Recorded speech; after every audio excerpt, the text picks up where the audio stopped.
मेरा आज का टॉपिक है, कभी कभी हम कुछ काम करते हैं और काम करते करते हमारा काम खराब हो जाता है। ऐसा कैसे? आज मैं उसके बारे में बता रही हूँ कि सबसे पहले हम क्या करते हैं, नजरअंदाज करना शुरू कर देते हैं, यानी कि लापरवाही करना शुरू कर देते हैं। अब लापरवाही कैसे? कि मानिए सपोज आपके घर में कोई बिजली के इक्विपमेंट है जो लगातार आपके खराब होते चले जा रहे हैं।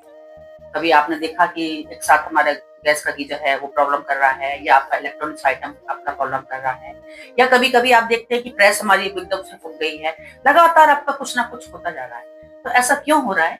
क्योंकि आपने अपनी लाइफ में लापरवाही करना शुरू कर दिया है। आप उसके प्रति ध्यान ही नहीं दे रहे हैं। मशीन है जो कि कुछ भी करते करते अचानक खराब तो होगी, पर हमने ना तो उनकी प्रॉपर सर्विस कराई है, ना ही हम उन पर ध्यान दे पा रहे हैं कि उसका जो तार है वो सही है कि नहीं है। तो ये क्या हो रहा है कि एक लापरवाही की वजह से हो रहा है, जिसकी वजह से हम उस पर ध्यान नहीं दे पा रहे।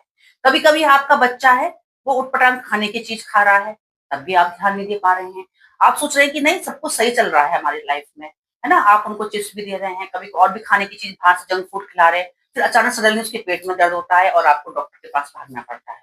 मतलब यानी कि आप अपनी ही चीजों में लापरवाही कर रहे हैं, जिसकी वजह से आपका ऐसा हो रहा है। दूसरा कारण है आपका छिपे हुए कारण।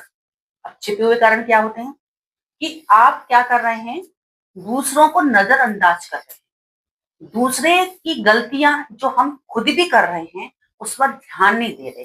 जैसे कि आप कोई भी काम कर रहे हैं जॉब में, और आप लापरवाह होते जा रहे हैं, टाइमली काम नहीं कर रहे, आप ये सोच रहे हैं कि नहीं कोई हमको देख नहीं रहा है। आप घंटे के आवर्स भी कम कर रहे हैं, लेट भी आना शुरू कर दिया है। कुछ ऐसे इवेंट्स हो रहे हैं जिसमें कि आपको पार्टिसिपेट नहीं करना है, तब भी आप कर रहे हैं। आप बातें कर रहे हैं, गपशप कर रहे हैं, कहीं पर आप रेस्ट कर रहे हैं, कहीं पर आपने लंच पीरियड ज्यादा बढ़ा दिया है। तो ये सारी चीजें क्या है कि छिपे हुए कारण होते हैं, जिसकी वजह से कभी कभी आपको नौकरी से भी हाथ धोना पड़ता है। तीसरा है आपका माइंडसेट।